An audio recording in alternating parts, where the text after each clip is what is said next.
ポイントをお伝えする前に、一番肝心なことは、屋根の上って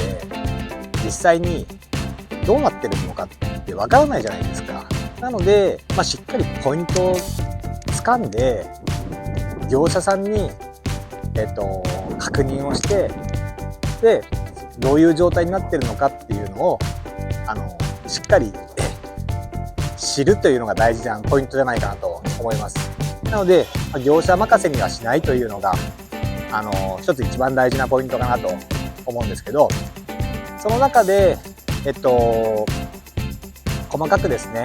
3つのポイントをちょっと今からご説明させてもらいますので、1つ目、